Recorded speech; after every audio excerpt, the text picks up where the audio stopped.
It was past midnight, when the endless highway stretched like a black ribbon into nowhere. The only sound was the steady growl of the 18-wheeler and the faint hiss of tires rolling over cracked asphalt. But for Daniel Price, a truck driver with 20 years on the road, this night was different. He would soon learn that some highways don't just lead to destinations. They lead to nightmares. Daniel had been hauling freight for longer than he could remember. He was the kind of man who trusted his instincts, who knew every curve, every rest stop, and every shadow of the routes he drove. But that night, somewhere along Route 47, a road whispered about among truckers, something felt wrong. His dispatcher had insisted on this run, a late-night delivery to a warehouse 2 states away. Daniel didn't like the idea, but the pay was too good to ignore. Besides, he'd heard rumors before. Stories about disappearances, about drivers who never checked in after taking Route 47. He never believed them until that night. The first sign of trouble came when his CB radio crackled. At first it was just static, but then a voice broke through. A voice so faint it sounded like it was being dragged across the wires. "Turn back. He's waiting." Daniel frowned, leaned forward, and turned the dial. The voice was gone. Only silence. The kind of silence that makes you realize you're completely alone on a road that seems to go on forever.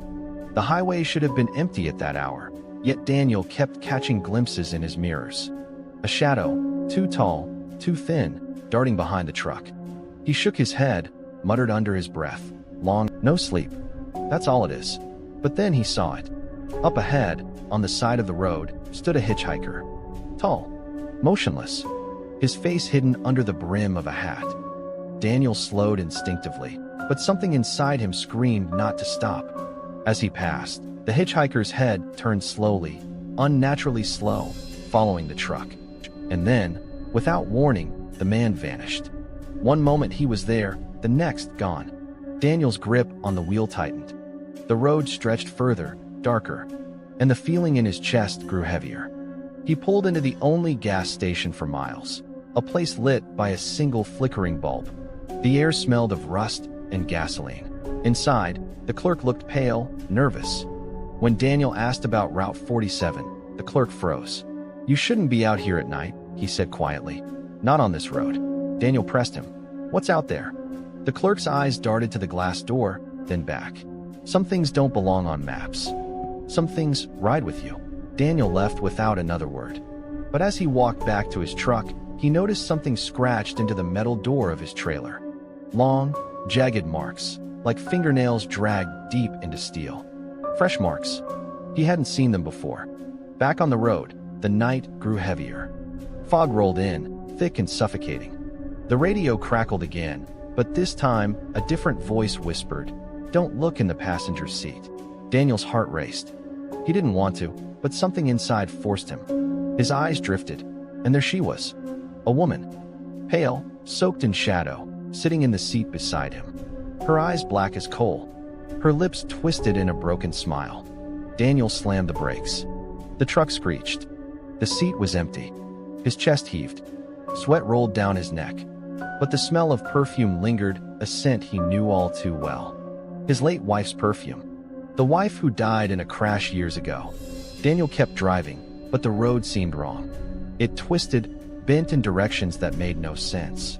The mile markers repeated, 112, 112, 112.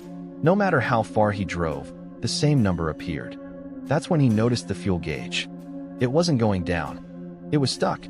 The clock on the dashboard too, frozen at 3:15 a.m.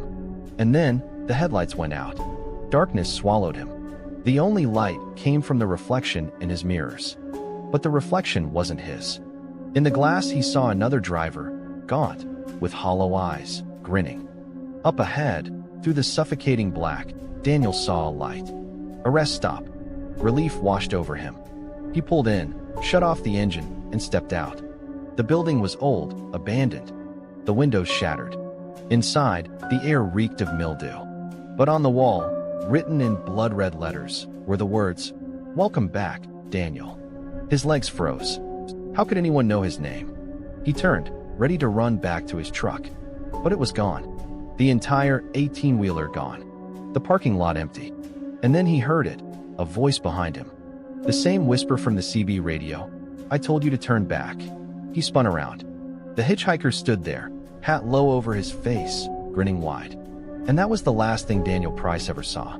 Some say you can still hear his rig at night, the roar of his truck echoing down Route 47. But no one ever sees headlights. Just the sound, fading into nothing. Truckers whisper about him on the radio. They say if you hear a voice telling you to turn back, you better listen. Because not every road leads home.